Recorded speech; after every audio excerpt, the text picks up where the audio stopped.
शहंशाह, सजा दो घर कुटिया भी दुल्हन सी, लगे कुटिया। अभिनंदन है पूजनीय साध्वी देविका जी।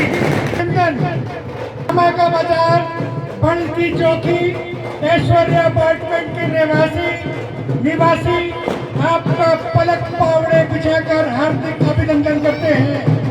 हम सौभाग्यशाली हुए हैं कि हमें कथा श्रवण करने को मिलेगी और जो भक्ति रसधारा बहेगी हम उस भक्ति रसधारा में लीन हो जाने के लिए आतुर हैं। स्वागत स्वागत अभिनंदन पूजनीय साष्टांग प्रणाम सुश्री श्री देविका जी का अभिनंदन करती है। बुखार बिंदु से श्रीमद् भागवत कथा का श्रवण करने का सौभाग्य प्राप्त हुआ है। हम सभी बाबा का बाजार पर की चौकी निवासी पलक पावड़े बिछाकर कर्तन ध्वनि के साथ स्वागत करते हैं। धर्म की जय हो, ठाकुर जी की जय हो, बंसी वाले की जय हो, बाबा हरि सरकार की जय हो, जय जय श्री राधे।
वंदन साष्टांग प्रणाम करते हैं।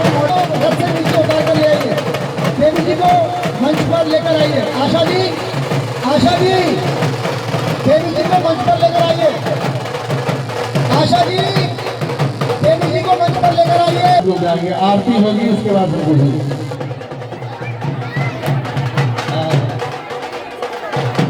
सभी लोग अपना अपना स्थान ग्रहण कर लें।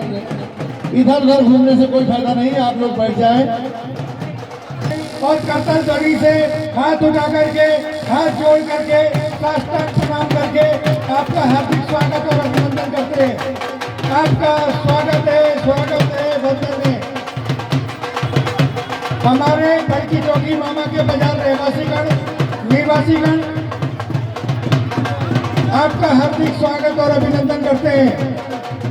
पूजनीय वृंदावन से पधारी हुई हमारे बीच पधार चुकी है।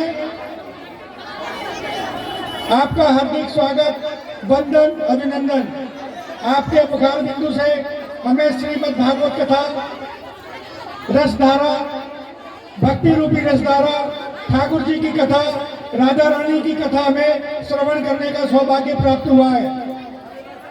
ठाकुर जी से प्रार्थना है हमें नित्य नई भगवान की सदगति प्रदान करने वाली नित्य कथा श्रवण करने को मिले। होगी फिर स्वल्पाहार, उसके बाद घर जाए। में शामिल हुए हैं आप लोग, उसमें आपने 4 चांद लगा दिए हैं। हमारी यात्रा आप सब जोर का जयकारा लगा दो। बोलो राधा रानी शरिकानी की, राजा रामचंद्र भगवान की, भूत भावन भोलेनाथ की। आपने सुंदर कलश यात्रा की, हमारी माताओं ने कलश उठाए, कलश यात्रा में सम्मिलित लोग एक ही बात बोलेंगे, हमारा काम होगा, जय हो देवी जी का नाम होगा, हमको तारेंगी देवी जो इनका आशीर्वाद होगा। बोलो हमारा काम होगा, तुम्हारा नाम होगा, सब लोग। हमको तारेंगी देवी तो इनका आशीर्वाद लेना होगा। तो नहीं सुना, पत्नी तो पहले ही समझ गई थी कि जरूर सो के आए।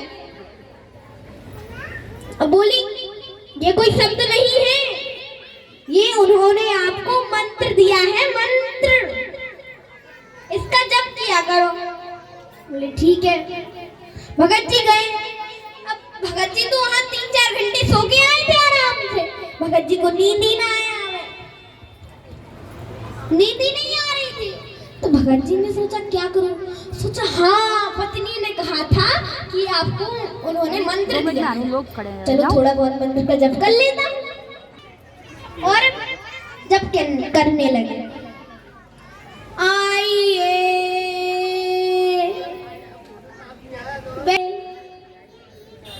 जाइए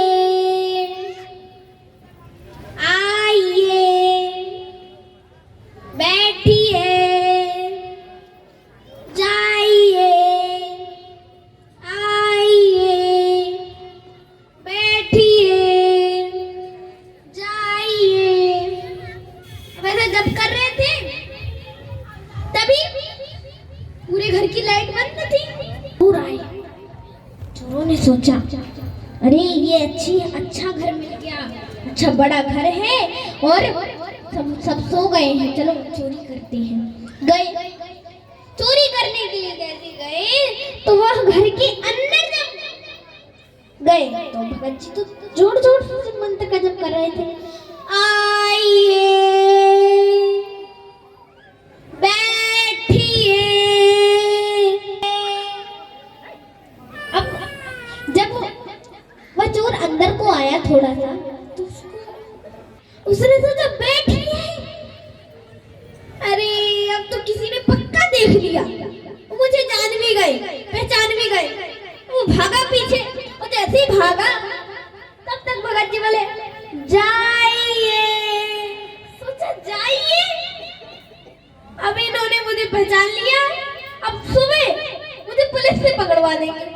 तो घर से भाग रहे थे, घर से भागे नहीं, और वो अंदर आया और जाकर के भगत जी के चरणों में गिर पड़ा। बोला नहीं महाराज नहीं, ऐसा मत कीजिए, ऐसा मत करना, ऐसा मत करना।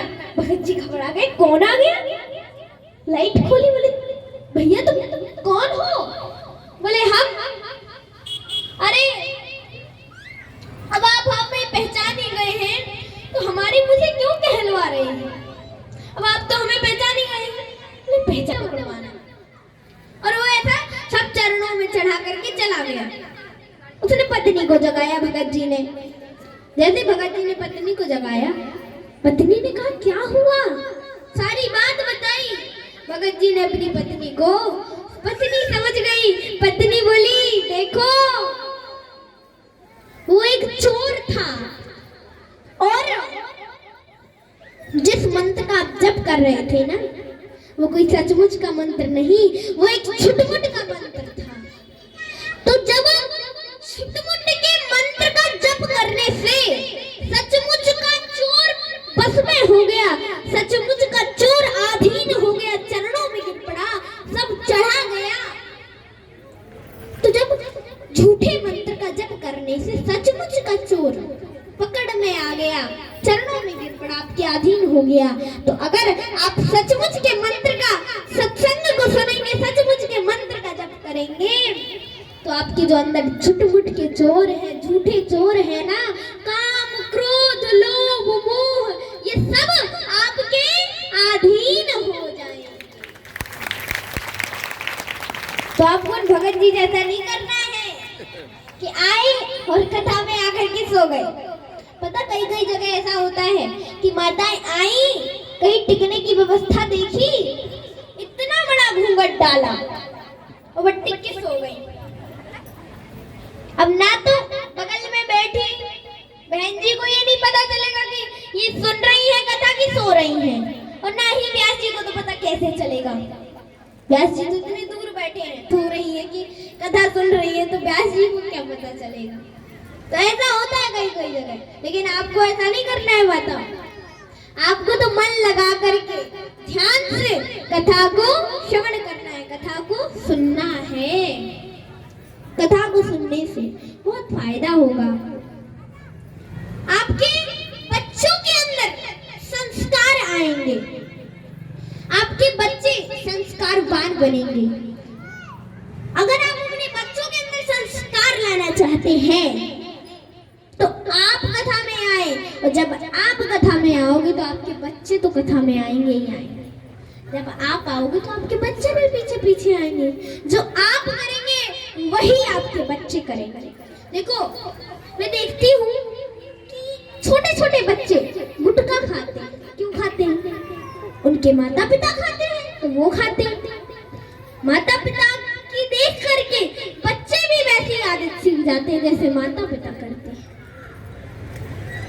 छोटे छोटे नन्हे नन्हे बच्चे कहीं कुछ करते हैं तो वो भी आज भी वो सत्संग की बातें करेंगे, लेकिन जो नए नए लड़के हो रहे हैं ये लोग सत्संग की बातें नहीं करते, राजनीतिक बातें करते हैं। हमें सत्संग करना है। जैसे अभी तो ये कथा चल रही है, तो अभी तो आप कथा में आके कथा सुन सकते हैं, लेकिन अब जब यह कथा विश्राम हो जाएगी तो आप कहाँ सुंदर झांकियों